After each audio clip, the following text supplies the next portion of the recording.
On today's episode of That Was Us, we will be discussing Season 1, Episode 9, The Trip. Kate, Kevin, and Randall head to their family's cabin after a chaotic Thanksgiving. An angry Randall looks to Jack for comfort and explanation. Olivia's words drive a wedge between Kate and Kevin. How we doing? Back. Oh boy, that was us. I just watched this last night. Oh, yeah. Yeah, so it's fresh. Yeah, me too. It's a So freshie. I watched with my youngest son, Amari. Oh. And I had never watched the show with him before, obviously. He was a little young. So This now is the first episode. these are the first two episodes. He watched 108 and 109. Okay. And it was really interesting because he would watch scenes and he'd go, "This is a really good show." Oh, I'm like, "Thanks, man." And when we finished with 109, he simply says, he goes, "Are you crying too?" And I said, "Yeah, man, I'm crying." He's like, "It's really good, Dad." And I was like, "Oh, thanks, bud. I appreciate that." I mean, what a meta moment It's kind of to crazy. have. Yeah, right? Oh man, the meta nature of that moment. Of watching this one in particular with my son. Yeah. When all of our children are like 18, 19, 20, they can do a rewatch podcast. yes, together. Like, what was it like living with your dad when he was doing this show? He was just a little baby. He was just a baby. I remember bringing him into the writers when we first started because he's born in 2015. Mm-hmm. So like I remember taking him into the writers room when he's like 1.5, 2 years old. Yeah. And them just being like, "We should put him in the show. We should put him." Yeah. I was And now what? He's sitting out here he's sitting outside. With a magic 8 ball. shaking the magic and 8 so ball. whatever today's date is, mark it. He asked the magic 8 ball, will Daddy win an Oscar? And the answer was yes. So He did do just that. just so if mark. Sterling doesn't think the Magic 8 Ball on stage. Then I'm an ingrate. Yeah. I'm an ingrate. I know where my bread Credit is where buttered. credit is due. Exactly. Okay, so now these two episodes in particular, we were talking about how they sort of hit different. And I think the core of that is the conflict between Rebecca and Randall over the 36-year-old secret. Everybody's current. Please be current if we're talking about 109. And the fact that we know that you have known his birth father since the beginning. Since the beginning. He asks two questions from the beginning. Like Randall asks two questions, like of his wife and of William. When did you meet my mother? He asked this of William. Did my father know about you? I think it was really important because I think he wanted to know, like, did they both He's framing. Conspire. has everybody like just been like keeping this from me? It was a single individual. Like, how has this all been going? And it's really interesting too. Then once we delve into Jack and Rebecca in the past, because you don't know if she shared this information with him or and not. William's response was also not, it Wasn't wasn't mine to tell. cagey, but it was just sort of like, I don't like believe so, right? Right, Wasn't that what he right. said? Something like, it wasn't my it wasn't my She didn't leave that recollection or, impression, something exactly. like that. Yes. Right. So he's still fuming off of this, and it's sort of like meandering through disillusionment. And I don't mean meander, like he's actually not meandering. He's like, I'm writing down a list of all the reasons why I'm mad at my mom. I've got 22 so far. Yeah. And I'm going to keep, and I'm going to read it to her when I'm finished with it. Which I actually find, it sounds silly in the moment how he's incredibly it's cogent and like An excellent Thoughtful. exercise. I got to get this crap out. Yeah. Right? So I'm going to articulate it in the best way that I know how to so she understands that this is not like just me having some sort of a tantrum. Like, this is real. Right. Like the foundation of what I thought life was is starting to sort of shake underneath me. Right? So there's that. I also just want to go to this part because this hit me, and I remember even sending a text to Dan. And I was like, "They got a cabin?" Like I was like, I didn't know we was balling like that. I feel like, well, coming from where I'm from, if you have like a second piece of property in St. Louis, Missouri, like, how you doing all right for yourself? Yeah. Jack and Rebecca never presented like they was like balling. We got the summer house. You know what I'm saying? Yeah. But we have a now. So my question to you guys got a second? Like when you were growing up? No. No. We did. Oh, the truth comes out. Where was yours? Lake Tahoe. You have one in Tahoe. Wow. Did you like let it out or you kept it? We kept it. My dad, I grew up, my dad was vice president of a home builders company. Well, there you go. Okay. And he He was bought Jack Bearstone? I was about to say. he bought this piece of land in an up and coming neighborhood in Lake Tahoe. Yeah. And built a modest 3-bed, 2-bath little cabin. Really? And yeah, it was a place that we went. I mean, it's exactly what it was. It was vacations, it was winters, it was. I mean, we were never there for longer than a week. Yeah. Holidays, and it was a very special place that was always.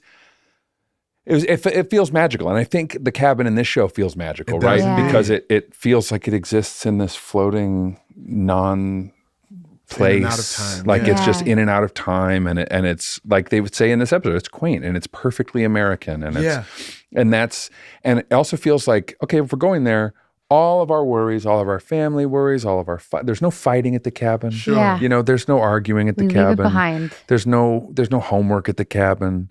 There's no, it's just like family time and fun. Like, this is a perfect example. I had one video game system my entire childhood. Atari? Nintendo? Super Nintendo. Super Nintendo. Oh, yeah. Okay. And it was at the cabin. It was not at our house. It was at the cabin. Ooh, so it was We're talking special. about 3-4 times a year? How often? Yeah, I mean, more than that. More than that? Yeah, once every couple months. Dude. Yeah. So it was one of those things that we grew up with. Okay. Yeah. See, I stand corrected. Yeah. People have cabins. People have cabins. Listen, now that I had a cabin Yeah. as a character, Yeah. I want a cabin. I mean, certain parts. Same. We'll have to talk to John Huertas when he gets here. He has a cabin. He does. He has Upstate New he has- York? No, in Big Bear. Yeah. Does he? Dude, we took Bear when he was A baby? You took like Bear one to and a Big half. Bear? We took Bear to Big Bear, and That's like his son's name. and like cozied up in the middle of a January in John's very nice cabin. Did John build it? Yes. Quick interlude. John Huertas may be the most interesting person in the he doesn't always drink, He's but the when he Dos does, Equis man. We're gonna see he him. has Dos Equis. We're gonna see him. We're gonna yeah, say yeah, that, but the dude is kind of that's not surprising now that you tell me. Yeah. Okay, Yeah. gotcha. So we go to the cabin. We find out that mom said that she was going to sell the cabin in a conversation between Kevin and Kate. We'll get to that. But so we all go to the cabin together. Randall's like, I'm gonna clear it out, saying get it rid of it's in the past and we're gonna keep it moving. While we're there, all these things sort of intersect, but Olivia comes, she brings the playwright of The Back of an Egg and an ex-boyfriend, Yes. Asher. She calls Ash. He has a man bun. Yeah. I know that much. And he has like a cardigan with like suspenders underneath it, right? Yeah. Ash brings a smoothie, right? That's for everybody. It's healthy from what we know. Yeah. Randall being the health nut that he is, he's like, you know what? Let me have some of the smoothie. And next thing you know, is like, I hear clicking. Yeah. He seems a little sweatier. Yeah. Eyes seemed a little bit bigger tthan normal or whatnot. Pops up like a groundhog. Asher comes You guys hear out. that, Ash is like, hey, I had some premium like mushrooms in here, man. But it was like way more than like anybody who got into it. Turns out it was Randall, right? Yeah. Little known sort of tidbit here. This is the first of what I believe are 3 or maybe 4 scenes in the totality of 106 episodes of This Is Us. I was going to ask this. That Sterling shared the screen with Milo Ventimiglia. Mm-hmm. This was the first time, though. This was the first time. Yeah. And I feel like it's an interesting thing because like people who watch the show think that we're like around, everybody's around everybody all the time. Mandy Moore's really the only person that got a chance to span timelines, Yep. right? Very So you grateful. were the connective tissue of everything. So this was like the first scene ever with my dad, which was really, really cool. And the setup for the way they shot it, shout out to Uda. I don't know how to pronounce her last name. I don't either, but man, I Brysovitz. loved working with her. Uda B is great. Yeah. And like some of the things she did with the camera in this episode were dope. Yeah, I mean, it continued on from that kind of vibe of episode 8, like this darkness, this like kind of twisted, like the family, this world of, wait a minute, we're going to have an entire episode where our most buoyant character is On hallucinating? mushrooms? Yeah. Like, what is this show doing? Like, this is not what a show like this does. This is true. It sort of tweaks. But again, the premise gets you, is like, you don't argue with it. Sure. He wasn't intentionally doing it. You know Yeah, what I mean? of Like, course, it's like not perfect. so We're all straight. going on a ride Perfect, together, yeah. man. Like, I think Dan really, especially season 1, but even throughout, you think you know what's happening, and he likes to just go like, but you know, we have the space to do something else and still come back to what feels familiar. Did you know at the time just how much of an experience on the show we were going to be spending at the cabin? I No. didn't. No, I thought it was I going was to be like, wow, one-off. this is our first time at the cabin. Good gracious, we would be spending so much time in this Topanga Canyon location. We came back with no phone service a few times. Yeah. His texting was very hard from the cabin. You're like, oh, damn, I'm at the cabin again? It kind of became a joy for me. It's exactly what it looks like. Like, people, when you kind of first look at it, the way they light it, you're like, is this a facade? Is this a set? That is a cabin. That's that actually someone someone's lives home. in. Yeah. And it is perfect. It's we perfect. wound up rebuilding interiors on set at Paramount or whatnot. But I think that first time it was all just the cabin. Practical, yeah. Yeah, I think it was all practical. No, they did, because I remember actually doing all the board game stuff. Your imagination of me with you know That was at the Paramount? 9-year-old that was at Paramount. Gotcha. But the cabin's cool. I loved how just tweaked out Randall is, and he's seeing things, and he sees his dad on the thing, and then to everybody else, they're just like looking at him like, "What is this dude doing?" Justin, I don't think this is scripted. When he took the takes out the picture? phone and he takes the picture, and I thought this. What a delightful dick move! That's one thing I a wrote brother that down to do to a too. brother. It's just like, you're gonna want to see this one day. And so let me just get that real quick. And the way that shot is a shot we've never seen in this show, where he's like in your face and blurred out. Yeah. But it's such an interesting thing too. Like the whole conversation with Milo, which I guess and ultimately is a conversation with himself, Yes. right? About what he would think his dad would say, Right. and how protective his dad is Right. of his mom. And it's like, this woman did so much. Right. You're trying to come after her as if she's the bad person, Right. right? Now, it's more complicated It's more than that. complicated than that. Right. If she held on to this thing for that level of time, imagine the cost that must have been to her, right? And these types of conversations to get into that level of kind of pulling a situation apart and looking at it from these angles and looking at it from all these different perspectives. Yeah. The writer's room must have been having these conversations. Oh yeah. And Debates And and- I'm not guaranteeing that somebody in that environment has not had a therapeutic experience. Come on. With mushrooms or psilocybin. Sure. But it is spot on. the way that somebody who is processing a trauma like this, like a break in a relationship, would come at it. Absolutely. Yeah. Absolutely. And it was so much.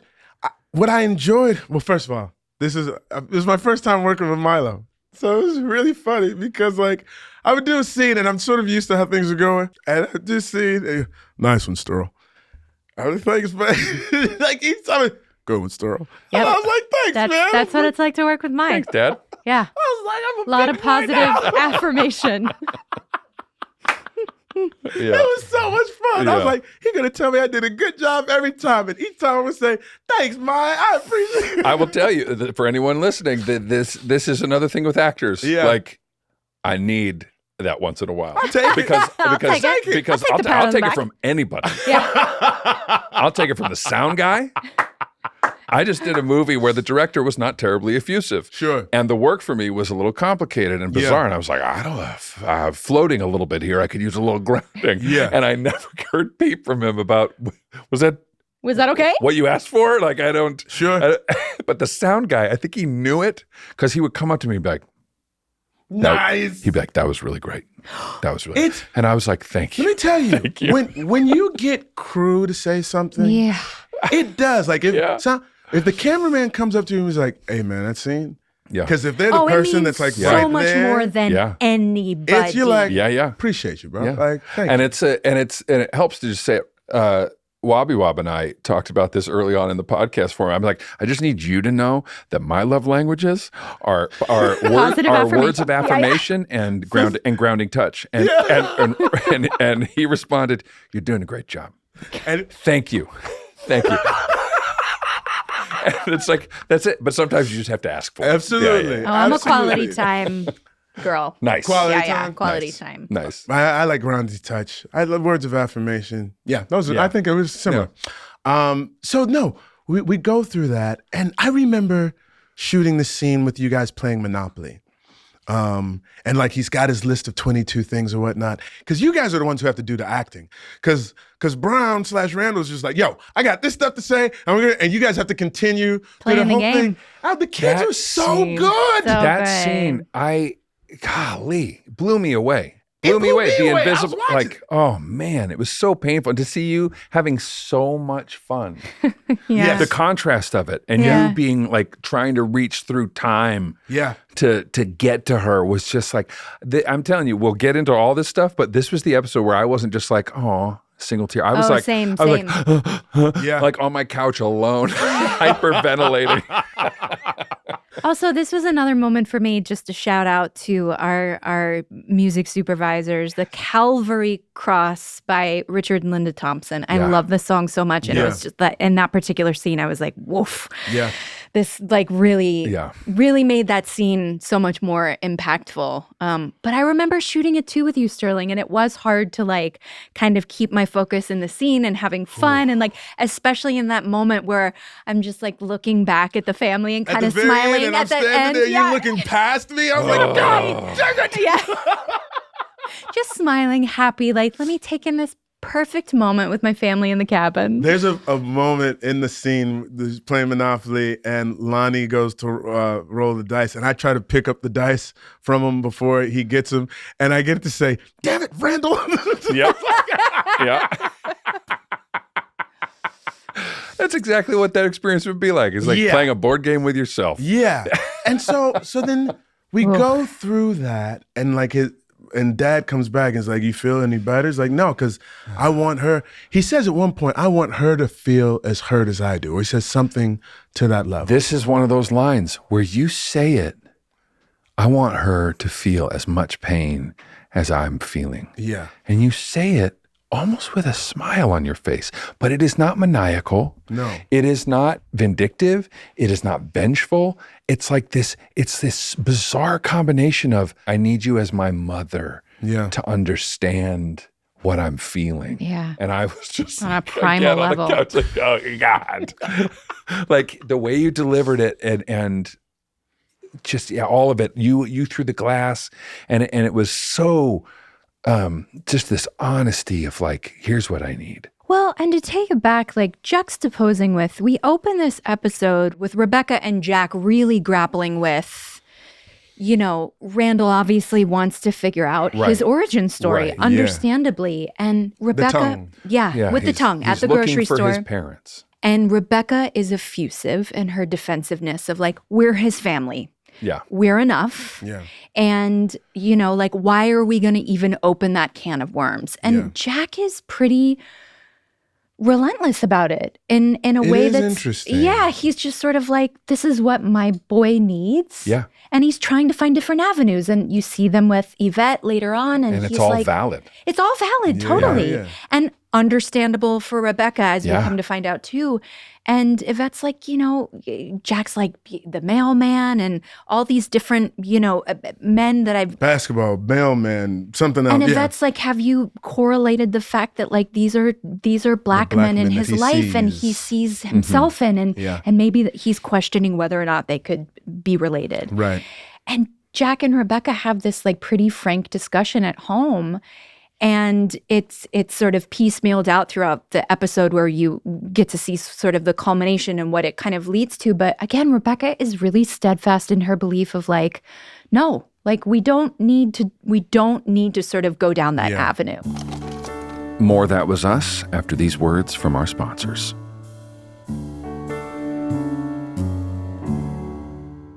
Hey, Okay, friends, it's time to talk about Talkspace. We have received such a great response to our fan segment. Everyone has something to talk about, and sometimes these are topics that aren't so easy to talk about. Finding the right therapist can also be tough. And we've all been there, sitting in a waiting room, feeling nervous, and then realizing the fit just isn't right. Oh, yeah. That is where Talkspace comes in. It is the top virtual therapy provider, making it super easy, accessible, and affordable to get the help you need. The treatments are personalized, and you can dive into them online anytime. You can even text your therapist whenever you need. And get this, therapy and psychiatry are covered by many insurance plans and employers. Most insured members only pay a copay of $30 or less. And signing up is a breeze. Get online, get matched with a licensed provider in about 48 hours, and if you need to switch, you can do it at no extra charge. So next thing you know, you're having therapy with a trusted professional from the very comfort of your own home. And if something comes up between sessions or you just need to keep the conversation going, your therapist is just a quick text away. My experience with therapy is long running. I've had all different kinds. And the thing that is helpful about it is it's a place to go to be honest and to just hear things out loud. Things that are monologues that are going on in my head all the time, to say them out loud sometimes just takes the weight off of them. And it helps me. Takes the power away. It helps in me a sense. process them. If there's something wrong with your car, you take it to a mechanic. Yeah. If you've got a little squeak in your soul, go talk to a therapist. Amen. I Amen, love that. brother. As a listener of this podcast, you'll get $80 off your first month with Talkspace when you go to Talkspace.com/TWU and enter promo code SPACE80. To match with a licensed therapist today, go to Talkspace.com/TWU and enter promo code SPACE80 to get $80 off your first month and to show support for this show. That's Talkspace.com/TWU, promo code SPACE80.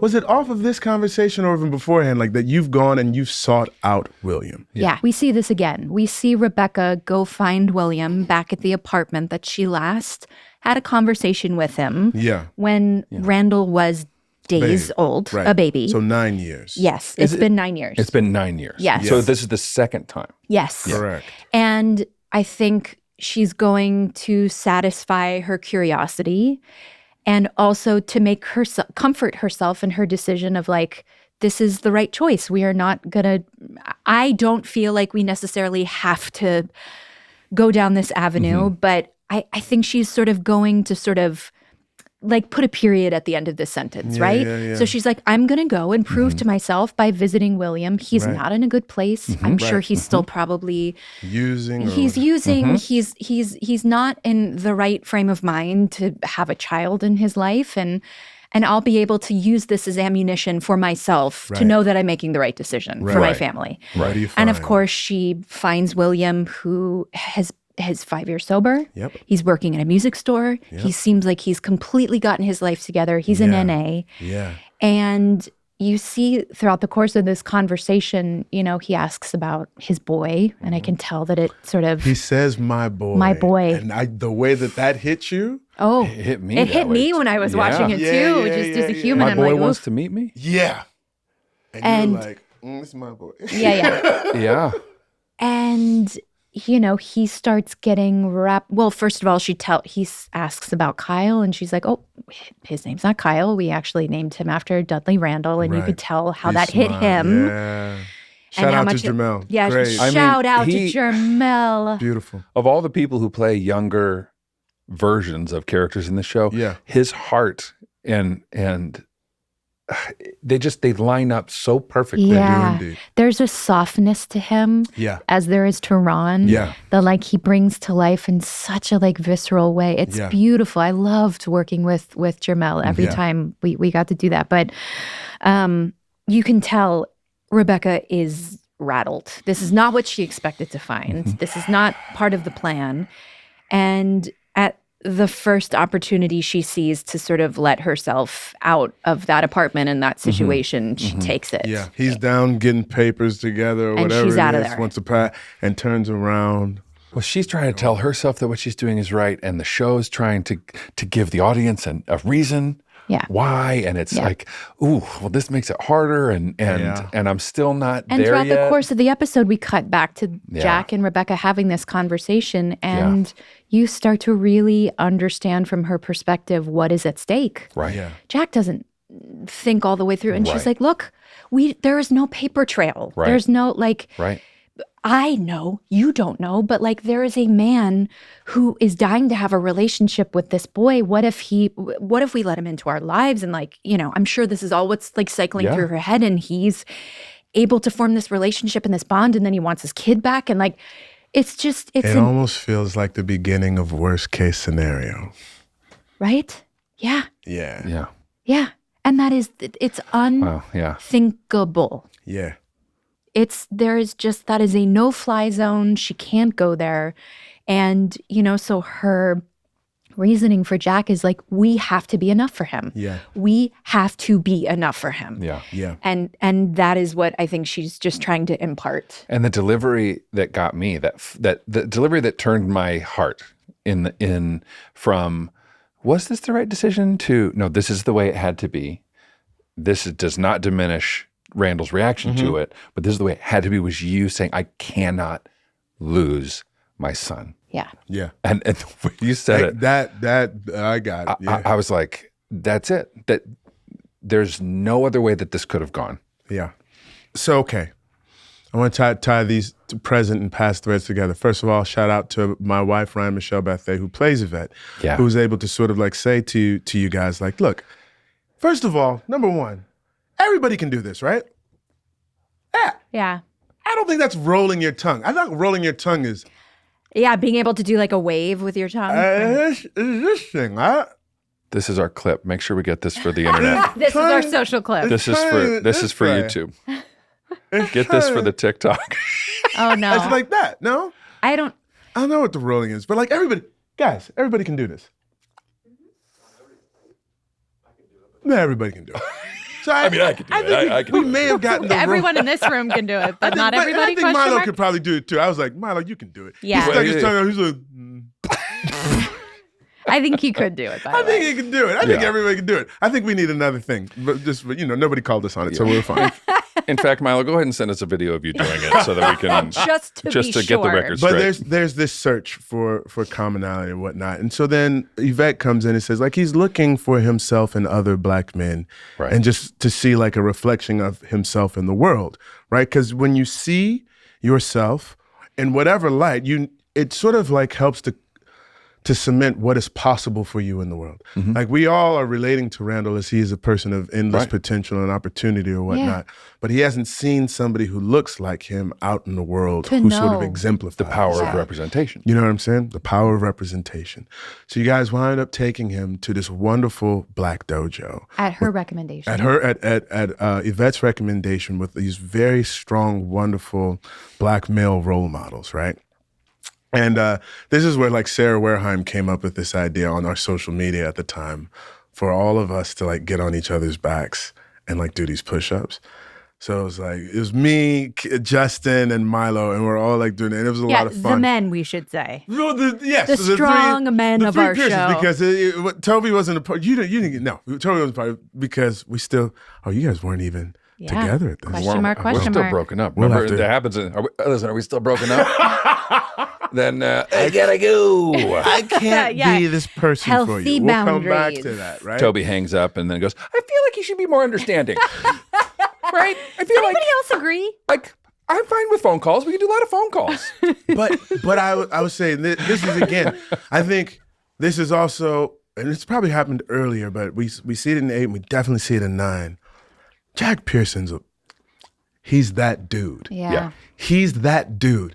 He's that dude father who walks into a room of all black dudes and is like, yeah, I'm here. My son? Yeah. Take off my shoes. He's here. Yeah. And are we going to do anything? He's like, you're going to stand up for this boy? He's like, yes, I am. He's like, well, come lay down so you can do push-ups. He's like, okay. Mm-hmm. And he puts him on his back and he starts doing push-ups. And he's like, I can keep going. Stay still. He's like, you've done enough. And he's like, no. Never enough for my kid. And I'm like, all right, Weeping. you win, white dad. God, like, he is fully invested in such a beautiful, beautiful way, right? Like, I, Sterling, want for Randall to be satisfied with that. Jack and Rebecca being enough. Sure. Also knowing that they can't be. Right. Because they do everything that they can. And even in doing everything that they can, there's still going to be a void. Yeah. Right? And so I think, and I also recognize that, but I damn sure appreciate the effort. I damn sure do. Yeah. Like for real, for real. Mm-hmm. And I also appreciate for him too, because Yvette talks about men specifically, and that could be the point where the dude is like, well, could we just find a nice black lady for him to hang out with? Yeah. You know what I mean? Yeah. I mean, he hangs out here. Yeah. Yeah. But he's like, okay, I have to share this boy Right. too. And he has no qualms with that. Yeah. Which is such a beautiful characteristic of that character. Yes. Mm-hmm. Yeah, that he's like, whatever it takes. Whatever it takes. No man. questions asked. It's Yeah. pretty damn cool. There's a trait of his masculinity that is attractive to me, anyways, of his just acknowledging his shortcomings, Yeah. Yeah. acknowledging his mistakes, Yeah. and be like, okay, what do I need to do to fix it? Well, so he even does that in the hallucination. Oh, yeah. Mm-hmm.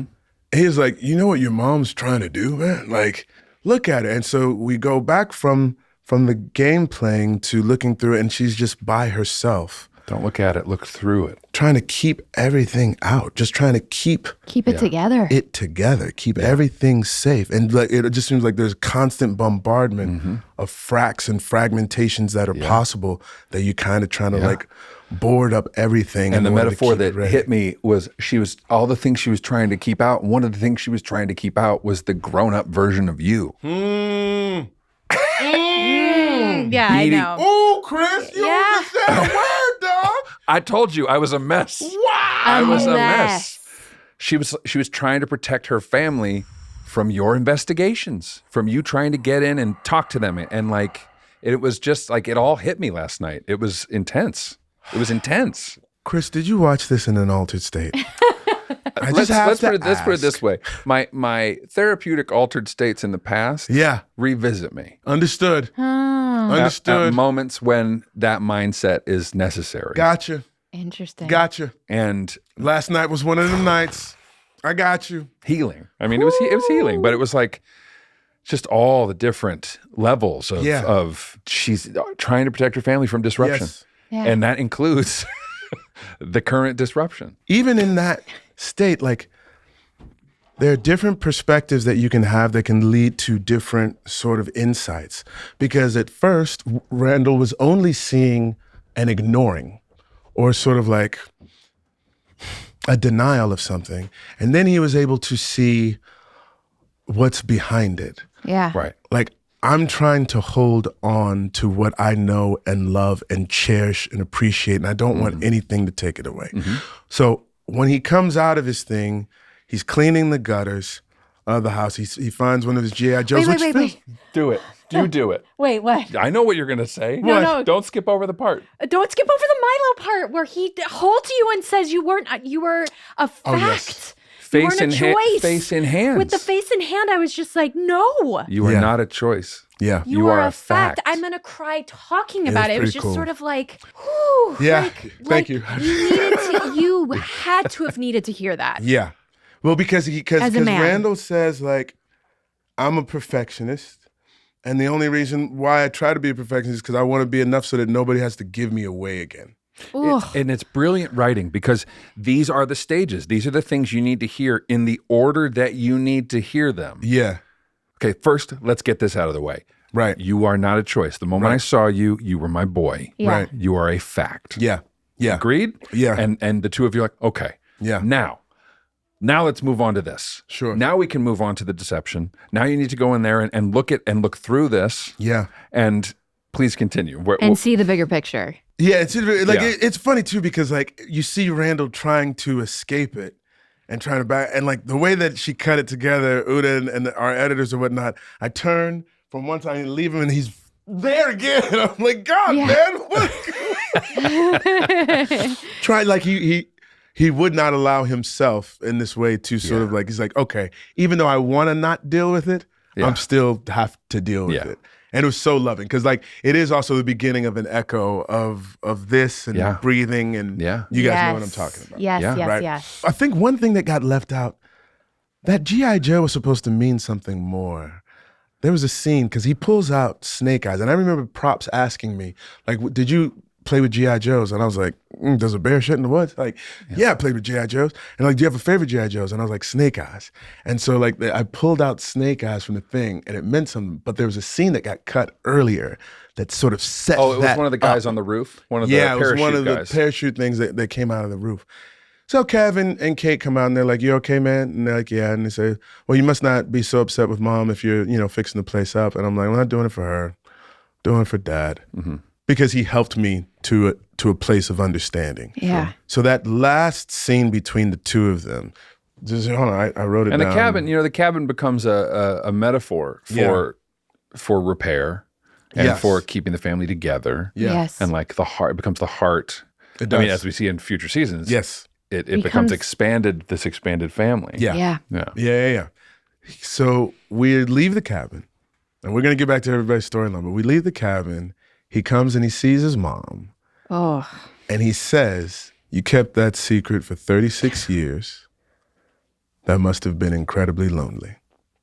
And then Amanda Lee Moore lets out a... I want to do it right now. Yeah.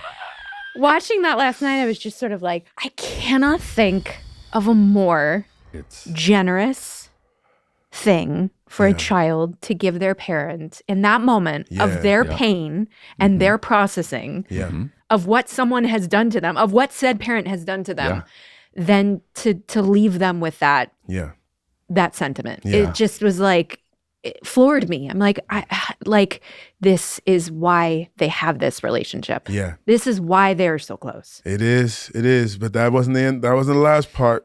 Because the last part is she goes for the hug and he says, nope, not yet. See you at Christmas. Yeah. Yeah. Because I think to his credit, he's like, I understand, but I'm still in process. And it would be disingenuous of me to give you everything right Handbook now. for living. Yeah. Handbook it's beautiful. It's perfect. It is in 15 seconds. Like the most generous response to that long list, of here's everything I'm mad about. Yeah. And here's the conclusion. But also a boundary. Give me a minute. Yeah. Perfection. It hit hard. Yeah. It hit real hard. Which explains why this episode of television, of all of our episodes of television, is the only episode of television that won which award? The WGA. Vera Herbert. Yeah. Herbert. Yeah. I always mess up her last name. But it's funny because I always call her Black Vera because it also won the Image Award at the NAACP. This episode? Yes. Oh, wow. And that's why I call her Black Vera. Yeah. Because Vera's not black. But she did win the Image Award for this episode too. Wow. So yeah, Black she Vera won the she did both of those WGA. things. Only And time if you can believe it, it's the only writing award this show that this ever show garnered. won, which seems impossible to me. Yeah. But this Agreed. episode certainly deserved it. So that wraps up these people in that episode. Let's talk about, should we go to Kev? Yeah, I mean, let's go to Kev. the siblings run to the woods We all go together And it's like, to help each other. we don't see each other all together that much, Right. right? Like this is one of the first times Right. that we're all together. Yeah. And we get there and Randall's sort of like, oh, look at all the lies that surround us here. And they're like, yo, man, we're here. Yeah. Kate says, like, And this we're was here. real. We're real. Like, this was a part of our childhood and it was legitimate, Yeah. right? And Kev is vibing off of it too. But he's also vibing off the fact that he had like one of the dopest kisses. Dope kiss. Yeah. This was really nice. Yeah. And so he invites Olivia to come hang out. Unbeknownst to him, Olivia brings like protection. Yeah. Baggage. Basically. Yeah. She brings baggage, protection, because I think that she's not the kind of person, interestingly enough, who's always trying to get Kevin to have authentic experiences. Yeah. Sort of like shields herself from Correct. Right. going too far. Yes. Right? Yeah. So she brings the playwright and her ex-boyfriend. Yeah, she stole the playwright's car, essentially. So Yes. the playwright's like, well, I guess I'm going where you're going. This is true. Yeah. And Asher, right? And Kev's like the whole time like, whoa, okay. Like he's like, listen, I'm not gonna trip. My go-to is not to like be Sure. Yeah. what have you. But like, I kind of need an explanation for what's happening here, right? So they're playing, what game are they playing with each other? Is it girl talk? Girl talk. Yeah. Girl talk. It seems like, never have I ever or something, but like they're doing girl talk and they say like, what's the best kiss you ever had? And they ask Asher and he goes, oh, it's easy, Liv, right?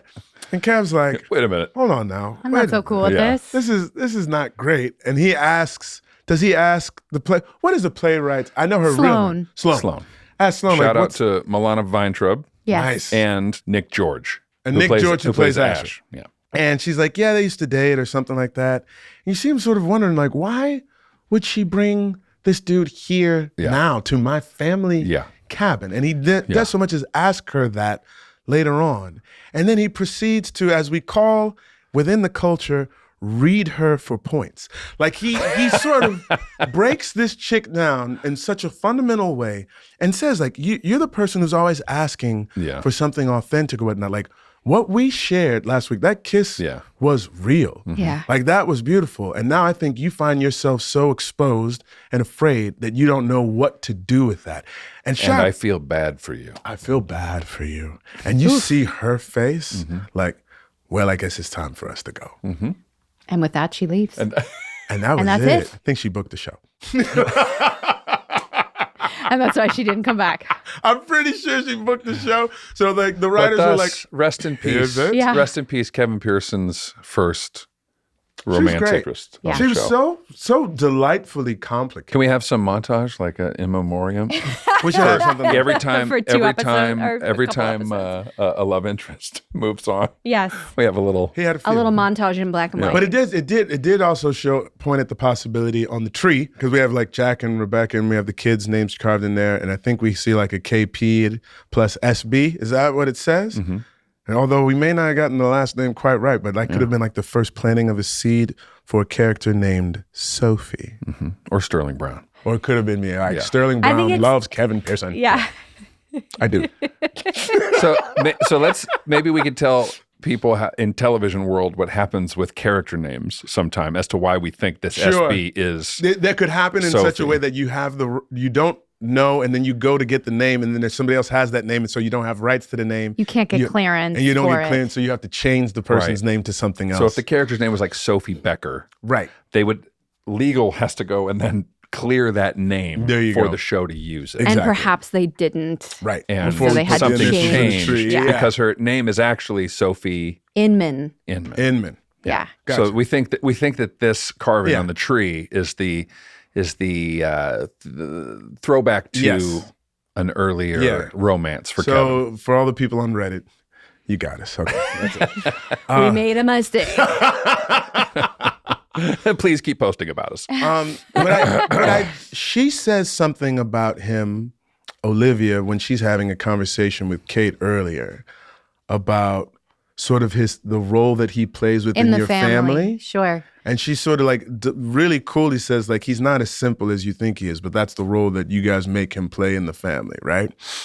Which I want to get back to that conversation again, but I think is a really acute and delightful thing to say about Kevin Pearson, who is constantly sort of underestimated. And time again, he keeps showing you just how deep he is. Yeah. Right? Yeah.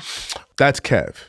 Kate, we're still talking about, because we're left at the end of 8 with her saying that she's going to get this Gastric bypass surgery. gastric bypass surgery. Yeah. Yes. I can't even say it now. Gastric bypass. And so like Kevin getting into the weeds with her, you know what I'm saying? Like, it is not a simple thing. There are repercussions that could be from it in terms of like, it's not necessarily the most safe thing. Are you sure this is what you want to do for yourself? And what is her explanation at the time in terms of why she wants to do it? This is just like, this has been a long time coming, essentially. Yeah. And he questions like, you're making like a huge decision like this because of a little bit of turbulence. Yeah. And does this have anything to do with your breakup and Toby not coming Sure. for Thanksgiving? And, I think he's just sort of needling her a little Yeah. bit. Like, what? Like, this is such a huge realization to come to. Like, how did you reach this Almost conclusion? like it feels impulsive. Very. And want to Yeah. make sure that it's thought all the way through. Yeah. There's a way that the three of them care for each other that is perfectly siblinical. I love it. Sublinical. Let's go with it. Sublinical. I like it. That even if, because in this episode too, Kate confronts Olivia? Yes. In a certain way, a lot of the things Olivia is doing is challenging Kevin in that way. Yeah. You know, in a certain siblinical way. And Kate is not having it. No. Just because she sees him in a way that I had not considered for a long time about his heart and his intention. Olivia or No, Kate? Kate. Yeah. She'll always stick up for her brother. And it was just interesting to see, like, no, you don't get to interact with him that way. Yeah. That is part of this is my job. Like we're Right. pushing each other, we're challenging each other, we're taking care of each other. Interesting. Like Yeah. the three of you, had you been alone at the cabin, would have been much more efficient and But effective. I was on Team Kate in that regard. Like, Totally. what is he doing inviting her to the cabin? 100%. Yeah. 100%. I was like, this was an experience for the three us. of them to have. Sure. Right. He was inviting her to the cabin for the same reason that she was inviting Asher to the Yes. cabin. Yeah, Just yeah, a little buffer. Yeah. Yeah. Just a little. There you go. Just a little distance. Let's also which didn't really work out. I forgot this part with regards to Kev. Is his inability to be sort of like alone right now. Because as soon as she leaves, and then Kate comes into the room and is like, Sloane, are you in there? And you pull back the covers. Hey guys. And like Kev is like, yeah, you know, that's just classic Kev. But like there's something really interesting there in terms of just like trying to, I mean, everybody's trying to feel something, right? And just sort of like this woman goes away and instantaneously he's like, all right, let me see who's here. There have been no hints. There have been no indications, and it's just a coping. It seems like there's been a coping mechanism that he's put in place for like a lifetime. You know, he starts off the episode. He says something to Randall like, "Oh, I wouldn't know about that, Randall. I was too busy having sex." Like in high school, you were learning. I was having sex. I was like, "Oi!" I wrote that down too. I was like, "Jeez, man." Yeah, I was like, "Oh well." Full circle moment, folks. Yeah. Who's still having sex? Also, how much sex are you having? Like as an adult now, like I remember hearing about that like in high school. Yeah. I mean, it seems kind of normal. Now as an adult, you're like, how much sex are you having in high school? Well, Too much, probably. That's true. If you're think bragging you're about also it. thinking that as a parent too. You're like, can you have Yes less? and no. Yes and no. Thinking about myself as like a 14, 15-year-old being like, That was happening? you shouldn't be having so much that you call it out as He like could have been 16, as 17, like one of your 18. hobbies. Yeah, but it was. He also had a girlfriend. Fair. We'll get back. Fair. Kevin had a girlfriend. In high school. In high school. In high school.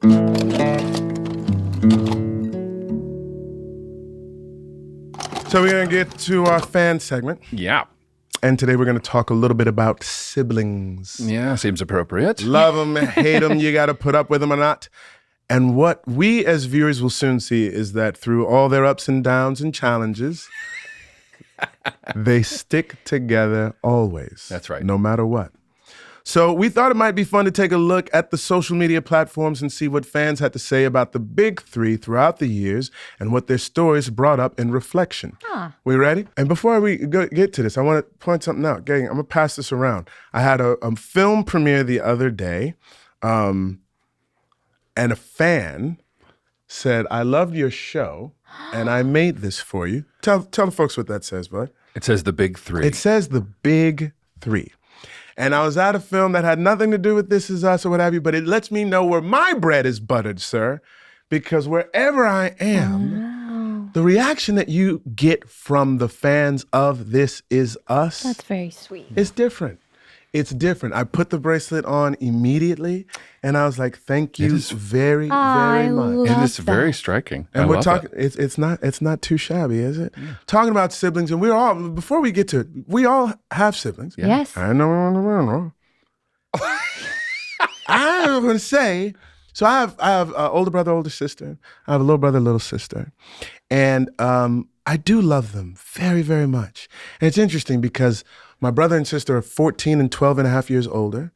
Biologically, and then my younger ones are like 22 and 24 years younger. Oh, wow. Right? My mom got them when I was in grad school. The middlest of childs. So I'm about as middle as they can come. But I'm also, so there's a part of me that's sort of only child, because I'm like my dad's only or what have you.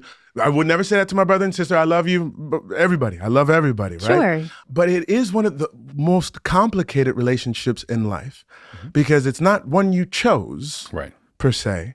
But it is one that is. Like, you're not going to say like, oh, you're not my brother anymore. You're not my sister anymore. You may fall out and fall in or what have you, but this is a permanent sort of thing in your life. And as I have two boys right now who are able to talk and whatnot, like I see the ups and downs, right? And your mom and me as a dad, you have these hopes that everything is always just simpatico and hunky-dory, peachy king or whatnot. And that's just not the case. No. Like, they're two human beings that have their own feelings, thoughts, reactions, perspectives on life, and they sync and they don't. Right. And you have to allow space for them to be people. That's it. Until now we get to Yeah, no, that's true. Yeah. As one of three, I always sort of related to the big three in that sense. Like, I'm in the middle as well. I have an older brother and a younger brother, and I very much related to the story in that sense. I mean, I don't have a twin. Sure. I have an older brother who's 4 years older, and my younger brother's only 18 months younger. So I inherently just have always felt closer to him because we're so close in age. Yeah. But you're right. It's like there is an ebb and a flow to these relationships, and I'm really grateful for them. But to be able to see the echoes from these stories that sort of bleed into our real lives is always fascinating. And I'm curious to see what people online have to say about their own lives and how it relates back to the show. Indeed. Yeah, my younger brother, it's interesting because siblings know you better than anybody on the planet because they were there. Yes, sir. You're the only people that had that experience. Who know everything. Yeah. And that can be both helpful and harmful to the relationship. And you just hope, like you were saying with your boys, like I hope with my son and my daughter that we'll just provide them with the tools that when they move apart that they can come back together. Amen. Which in these last few episodes with the big three, it seems like we're seeing that. They've got some tools. Absolutely. If they choose to use them. Absolutely.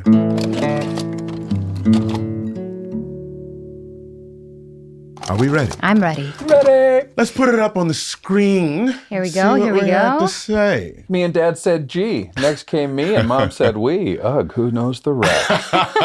Not quite the chant. It's not quite like that, but it's pretty close. And then came me and they said, that's three. Big three. That's correct. Three.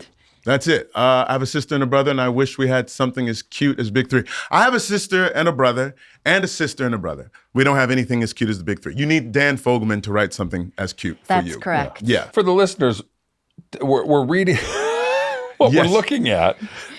It seems like a Reddit thread. Is a Reddit thread. Is that what? Yes. From 8 years ago. Yeah. So these are people that were watching the episode in real time and trying to figure out what this big three chant was that Jack led the children in. She said, I have triplets who have been watching with me. I tried to convince them they need a catchphrase like that. They rolled their eyes at me and said no. Okay, but some triplets out there must have seen this and got their own catchphrase. Sure so somebody we need does. to hear from you. Yeah. Yes. We want video Yes. proof of the triplet catchphrases. This is a call to action. Call to action to all the triplets out there. Yeah. Next. As a mom, this was so hard. We try to treat all our kids the same and love them all completely, but we're flawed and are the results of our own experiences growing up. This does affect our parenting for good and bad, but I dare say most moms love all their kids the same with every part of their being and would never want to cause any of our children one moment of pain. No, I would agree with That's that. I wholeheartedly agree. It's also Carry for mom. it's something that comes up later on in the show too about like parenting them the same and loving them the same is like almost kind of like you love them all the same. Yeah. But they each kind of need their own thing from you. You just Correct. don't like them all the same at the same moment. This is true. This is actually very true. But my kids will ask me like my oldest Andrew would be like, "Come on, Dad, who's your favorite?" I was like, "You're both my favorite." And he's like, "No, but for real." And I was like, yeah, you're both my favorite. And Amara would be like, "Dad, for real?" I was like, "Yes." Like there are things that both of you guys bring to my life that I would deeply miss if you were not present. There's no hierarchy in this house. Yes. You know? Great answer. But it's Amari. Both the same. Not gonna catch me on camera saying, bro, show the next clip. Next clip. All right, I got this. The most powerful thing is watching it with my teenagers. It's so profound and sparks so many conversations that we might not have otherwise had. This show and its actors are a gift. Let's read that last line. Let's read that last line again. One more time. This show and its actors are a gift. Shout out to Jean Marie Tompkins. Hempfling. That's a great name. You are welcome. JMTH. It is something that we heard throughout the years, how it was a moment for families to sort of touch base with one another. Yes. Where like everybody's off doing their thing on their device, et cetera. But for some reason, people would come together and watch it, and then people could talk about it afterwards. Yeah. I think that's a good legacy. There's an interesting broadness in the specificity of the show. Like the show is so specific in the story, but that gives people 1,000 ways in Absolutely. To relate to it, Yeah. whether it's brother, sister, whether it's adopted, whether it's, whatever the thing is. And so it's always fun to see the different ways that people find their way in. Yeah. For shizzle. What's next? What we got? When young Kevin tried to go in the OR with young Kate, it was one of my favorite parts in this episode. Oh, and when he was holding his right side. I loved it when he was holding his side. Him and Kate had the twin thing so he could feel what she was feeling. Such a great show. I can't wait until January. Catherine and Mindy and Deandra Just having a little exchange. Just connected. About, I believe, the Christmas episode. I think so. Yeah, I think and so. the first season. Yeah, total strangers bringing them together. Yeah. Not just family. Total That's right. strangers online. I love it. Next. I know I am weird, Randall. Kate, I've had the same exact conversation with my siblings. What's this one from? This is from... Oh, it's season Season 3. Okay. Yeah. I think that I just want to say something about that. Like, I just like the idea that this statement gets made because I think people spend so much time, especially in our youth, trying to fit into a box that is labeled normal without the recognition that no one is normal. You know what I'm saying? There is no norm. No. It's just something on the outside that exists that we think we're supposed to sort of contort ourselves into so that we aren't noticed. But once you embrace just your you-ness, you'd be cool. Yeah. You're free. Yeah, I know you're weird. I'm weird too. Let's go. What's next? This is from RR Loves Roses. Can all these siblings not make life-changing decisions on their birthday? Just saying, maybe tomorrow. Enjoy your day. She's not wrong. It was all the siblings and their dad. Like, we got it from him. He would always try to do some big stuff on his birthday, too. So we got it from our daddy. Yeah. Rachel Renee, we hear you. We agree. Bled into the day, yes. Yeah. What's next? If Randall passes on going to Howard to stay home and help his mom with them two selfish other teenagers he calls siblings, I will lose it. Randall did stay home. He did, but wait. That's right, because her next message is, I'm losing it. I am losing it. Why in the world would he do that? It's just a TV show. It's not real life. Laugh out loud, but I feel you. I agree. Takes deep breath. Thank you for that reminder. I needed that. But it is a little frustrating, and I hope it's addressed next episode. You know what's funny about this? We'd hear, I would check this every once in a while, because there would be times in which people would be riding with the big three, and there would be times when you're like, these people are so self-absorbed, and they're only thinking about themselves and everything. And I was like, yeah. But it's interesting what hits people, right? It is And very. Not only that, hits people enough to go online and talk about it. Because there must be something going on. To engage in a conversation with a stranger. It's something in here is being triggered. I hear Let me tell you something about selfishness. Let me tell you a little story about selfishness. I did have a hard time with this storyline. Did you? I did. Talk to it. Because I really wanted Randall to live his life and not stay home to take care of mom. Here's an interesting segue, possibly out of this segment or not. My brother, who is 14 years older than me, is sort of a lot of my inspiration for Randall because he stays at home. He went to college and then came back home immediately afterwards. Helps take care of my mother, who's going through ALS, living with ALS right now. Shout out to Arlene Brown. I love you. But is very dutiful in that way, right? So I'm sort of like Kevin, and he's sort of Randall. And he's like, so when are you coming back? And you can't just pop in and pop out and just do these things. And I was like, no, I'm here. I'm doing my part or what have you. But like, I don't live in St. Louis. So it's an interesting thing. And so I sort of feel what she's saying in terms of like, there's times in which I look at my brother, who is like a brilliant barbecue artiste. Wow. Now, he makes his living as a pharmaceutical salesman, right? Yeah. And he did it because it was the practical sort of thing that allowed him a certain level of resources in order to be planted at home. And there's times I was like, oh, if he would have been able to have a chance, possibly, if he didn't feel a certain obligation, then maybe he could have done something else. But I also, like Randall, know that obligation is part of who he is. Sure. And if I took that away, if somebody took it away from him, it's almost like taking away a part of his identity. Yeah. too, An intrinsic part of who he is. Exactly. And I think that is very much in line with who Randall was as well. As much as it was heartbreaking and disappointing as someone observing from the sidelines, like taking myself, as the fake mom in the equation, like out of the equation, just as the actor. There was so many times on this journey of the show that I was like, this is frustrating, or I'm so sad, but I can't allow my emotions to influence bringing that to the table as an actor. But this was certainly a situation where I was like, come on, Randall, no, you've done too much. And obviously knowing what direction it was going to lead him in. But I'm with you, Candace. I lost it a little too. I understand. All right. I can't even explain how much I love them. They are my favorite siblings when they act like this. Oh, which is loving. What's the game plan? I love you. I know you do. I don't say it enough. That relationship, so all three of us, it's really sort of beautiful. But like that one, because we got to it in 103, when he's calling them Webster and everything, just to know that they had sort of been on the outs with each other, but they sort of found their way back into each other's lives again. It really does sort of echo, honestly, between my brother and I. Like, we have moments that are difficult, where like we don't see eye to eye on how to take care of mom, or like what's the best way to go about things and whatnot.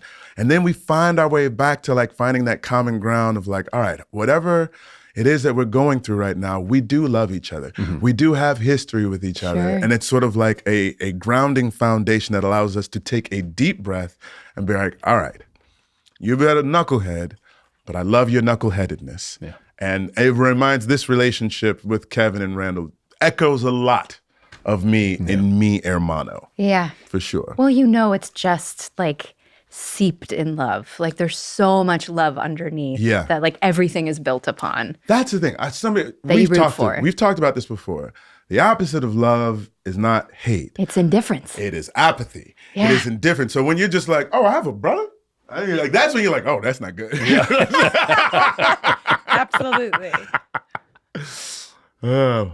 Definitely can relate to siblings not having the exact same memories of an event. Sure. And that is absolutely, truth is subjective, right? Like, everybody's going to sort of take away different parts of the same experience in a very different way. There's nothing more unreliable than eyewitness testimony. Come on, bro. It's true. That's true. It's very true, because there's a myopia that can set in terms of like how that event affected me. Yeah. And then you're like, what, this had affected me like this. And so you can come out of being like, filter. Did we just see the same movie? Yeah. Click. There we go. Y'all know I love Rebecca Pearson, but I don't like how she's asking Randall to not tell his siblings about her condition. At DJ Dabu. What'd you guys say about that? Well, then I'm looking what's next? below. I get that she thinks they have pretty full plates. Kevin's alcoholism, Kate's blind preemie, but yeah, keeping a secret from the rest of the big three, not a good idea. Let me just parenthesize this. Alcoholism and the blind preemie. Let us also say, for anybody who hasn't gotten this far, this is spoilers. We should put that before the fan segment, just in case. I get that she's putting Randall in a position where his relationships with his siblings can be ruined. Got it. Yeah. I mean, anytime anyone asks me to keep a secret other than a surprise party, it's just like, what's interesting? So I have a rule with my sister, who often asks me to keep secrets. And it doesn't affect like my brother or anything else. But I say like this, if you tell me something, I get to decide whether I tell my wife or not. You can't ask me to keep something from my definitely. partner. Oh, 100%. Yeah. Like, I was like, she's like, I don't even want you to tell Ryan. I was like, then don't tell me. Yeah. Because that's a That's no-go. the same set of I have ears. to share. You know what I'm saying? Exactly. Yeah. You We got tell that me, rule. you're basically telling my husband. Yeah, that's right. What's next? Aaron O'Neill Yes. says parents, sons, daughters, siblings, grandparents, aunts, uncles. The true power of this show, the reason we laughed and wept and hoped so deeply is we were the us all along. Wow. Exactly, Aaron. Yeah, Aaron nailed it. I Pretty appreciate that, sister. Shirley Zepnick right there says What's Shirley say? absolutely. Absolutely. Shirley. Much. No, what does Shirley sound like? I don't know. Come on. I don't want to do anything that would. Make her sound like Sheriff Kelly. From the first few minutes of the first episode, I could relate to this family. What an amazing ride the last 6 years were. Aw. Melanie Coburn says, beautiful affirmation, spot extra, well said. You know what, man? I couldn't agree with Aaron's thesis statement anymore. I had my cousin, who is a plus-size artist. She says, I can see myself, she's African-American, she's my cousin. She's like, I see myself in Randall. I see myself in Kate. I see myself in Kevin. Like, as she was about to start her own family, and she's like, I'm imagining what life was like for Jack and Rebecca with like 3 kids in the house at the same time. Like she would say, she said, Sterling, I know you all happy because you got the little Emmy for your OJ thing. But she said, because this was in season 1, she goes, but this show is something special. Mm-hmm. She said it's like therapy and church and entertainment all rolled up into one. Mm-hmm. I guess. I think What a great summation. I think these fan segments are going to be my favorite part Yeah. of doing this show, getting to connect with you. So thank Yeah. you for all of your posting, Yes. and your emails and your messages. They're reaching us. Yes, they and you are. are a part of this podcast, and we really appreciate your excitement and involvement. Keep them coming. Keep them coming. So I Appreciate think that concludes this fan segment for this episode. Hasta luego. Bye.